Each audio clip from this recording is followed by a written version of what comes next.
Hey guys, welcome to Sugar on Sunday right here on the Digital Outlook channel. And guys, I will tell you what I'm going to share with us today is this something amazing.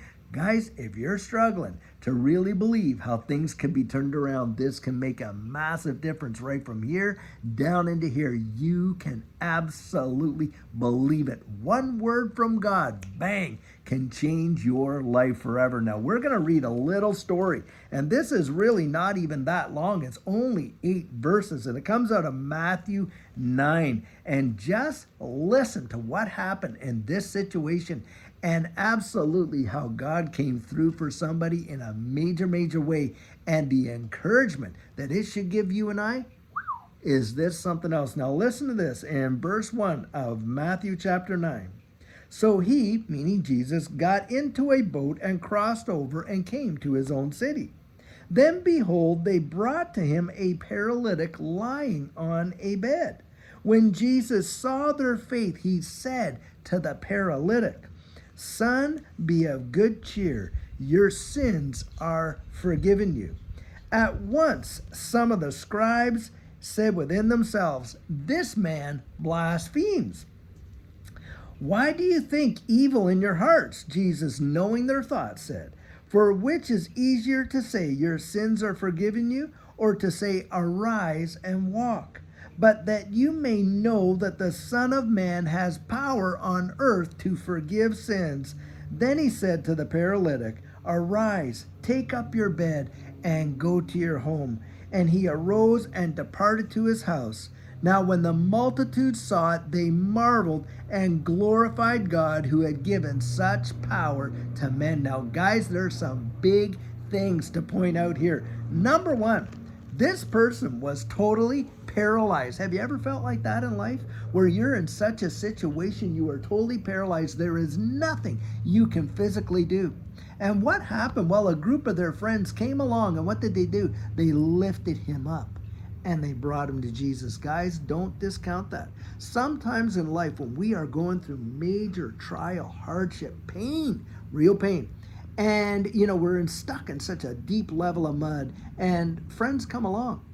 And what happens is, they try to lift us up, and sometimes we're just so stuck in our situation that we can't see it as a position, as a point of where we could literally be rescued through it. Now, these particular friends, they lifted him up and they took him to Jesus. And this is something else for us as the friends. Listen, when we know somebody is hurting and their hearts are broken and they're going through trouble, guys, they don't need to hear big religious lectures. They don't need that. What they need is to be lifted up and brought to Jesus. Get on your knees. Hold them up in prayer.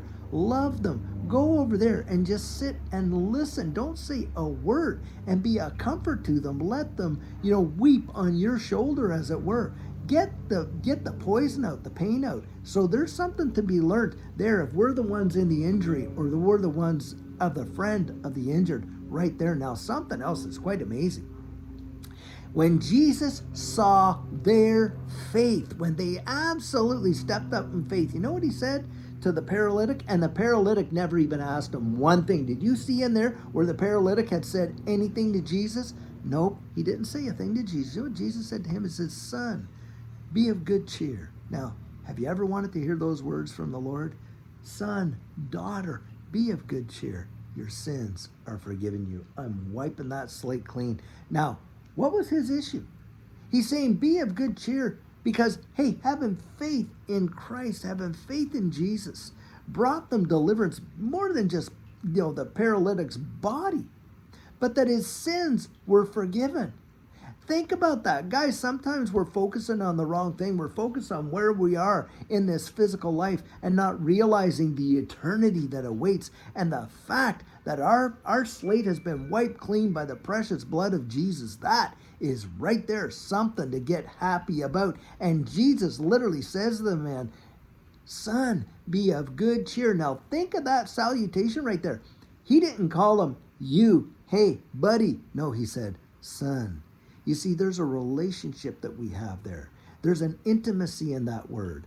daughter. There's an intimacy in that word. And that's the word that he chooses to address us. Son, daughter, be of good cheer. You're my child. Do you think I don't love you? Do you think I don't have you? Do you think I don't care about what's going on in your life? I do, he says. And he says, your sins are forgiven you. I've made you clean. I've made you whole. I've made you new. Don't let the enemy torment you based on past mistakes and where you've fallen down and things you've said, done, or thought, or whatever, and you just feel like you're never going to get through it. He says, hey, I've wiped it clean. I've covered it. I covered it with my blood. It's done. And this is before he even went to Calvary. Why? Because the Bible says that the Son of God, Jesus, was slain before the foundation of the world was laid. In God's heart, it had already taken place, and he loves you with an everlasting love. Just remember that. It is impossible to disappoint somebody that knows everything you're going to think, say, or do from cradle right through to grave. You can't disappoint him. He already knows. You know what his plea is to our hearts? Come, like it says in Isaiah, and let us reason together. If your sins are like scarlet, is that the reason you're staying away? Then I'll make them white as snow. If they're red like crimson, hey, I'll make them like wool. That's what he says. You just come. Come. Jesus himself said, come unto me, all you who are weary and heavy laden, and I will give you rest. And take my yoke upon you and learn of me, he says.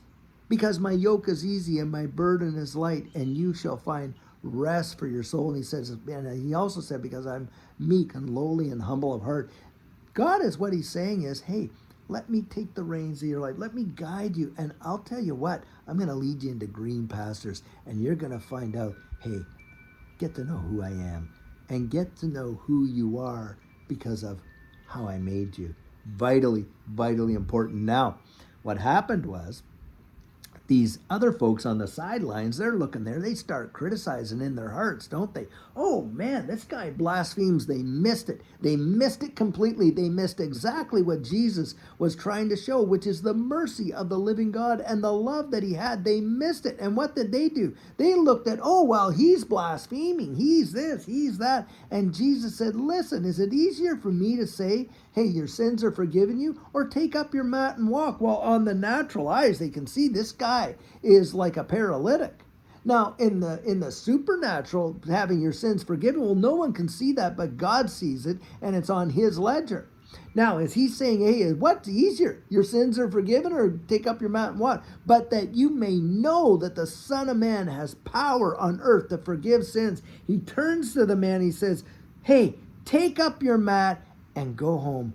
And he rose up from that paralyzed state that he was in, and he went back to his life. He said, take your life up again.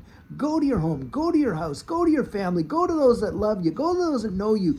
Get out from this state that you're in, this paralyzed state. I'm restoring you. I am building you up. And he restored them right there in the presence of those people. And what happened? They glorified God, the people that were watching. And why did they glorify God? Because they saw that God had given that kind of grace and power to mankind that they could be healed, restored, given another chance, made brand new. Guys, when your life changes, and let's say your family has known you to be somebody of this kind of character, and all of a sudden God comes into your life and boom, wow, does he make a difference in you? He wants you to get up and go back. Go back. Now, maybe there's some forgiveness to be asked for, with the family and things like that. But with the joy that's in your spirit, knowing that that's washed away and forgiven, you're not going to have an issue going there and saying, look, you know what? When I said that, when I did that, when I acted that way, please forgive me. I wasn't the person that God wanted me to be, but now I am. I'm a new creation in Christ. And I'm going to tell you what, whether they choose to let it go for them or not, because you can't be responsible for whether they do forgive you. God's forgiven you. You get up and you live at peace as much as it's possible with you, with all men, and you move on. You move on. Guys, do not let the enemy convince you that you have to live life stuck in the mud. Live life paralyzed by fear, doubt, discouragement, depression, unbelief. That is a lie of the devil. God can heal you and heal you right on the inside. You know one of the things that Jesus said? when he was reading there in Isaiah about himself, he said, listen, the Spirit of the Lord is upon me, and he has anointed me to bring recovery of sight to the blind, to set the captive free, to heal the brokenhearted. If you don't think that emotions matter to God, do they ever? Do they ever? He wants to restore our souls. And yet the enemy wants us just kind of sitting there licking our wounds for the rest of our life. Guys, don't accept that. Get up, move on. One word from God, just like right there, change that man's life forever. It can change your life forever. I've watched it happen in my life where God spoke a word over me and bang, situations changed, circumstances changed. I personally changed and something miraculous happened to me. Now look, I've found it. I have experienced a lot. It's not that people change, but God changes people. And you know what? He can change you. He can change me. He can make us into vessels of honor. In fact, the scripture says this. He put this treasure in earthen vessels so the excellency may be of him. And think about this. He said to us, you are the light of the world. You don't light a lamp and put it under a bushel. No, you put it where it's going to give light to the whole community, the whole household. And a city on a hill can't be hidden. And that's what he's saying. So if he put his light in us, and he will put us in places, guys, where our lives are going to make a difference, a major, major difference, even when it feels like, even when it seems like, even when it looks like it could never happen. He can make a way where there seems to be no way. He is the living God. Do not give up. Only believe.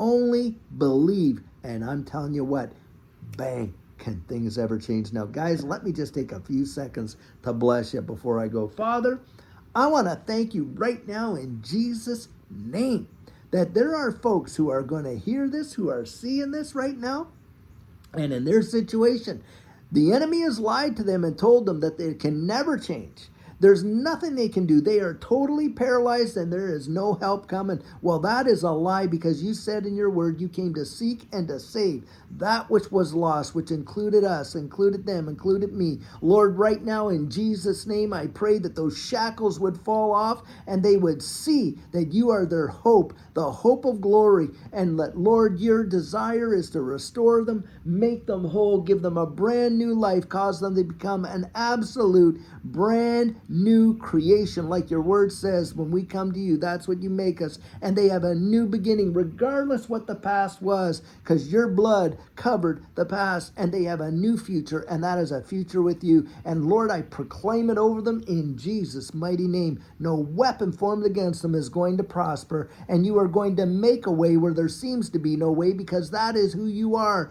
You are the way maker. You are a promise keeper, and we believe what your word says. So Father, I agree with them right now in Jesus' name that their lives will change for the good. What the enemy has meant for evil, Lord, I thank you that you and your Holy Spirit is going to use it for our good in your mighty precious name, in Jesus' name, amen. And guys, I sure hope you got some amazing encouragement out of that, because I know that I did. Because I'll tell you what, I spent many a year licking my wounds thinking life was never going to change, and one day somebody showed up in the person of the Lord Jesus Christ, and bam, my life was changed. Big, big, big. And guys, I'll tell you, cannot wait for this next week. I think a lot of things are coming for this space, of course, and all that kind of stuff. Monday, we're going to have our morning coffee. And of course, we have Turning Point later in the afternoon. And hopefully we actually get another video out Monday afternoon and stuff like that. But guys, until then, just keep believing and see what happens and how things keep changing. I'll tell you what. And until then, guys, have a fabulous one and take care.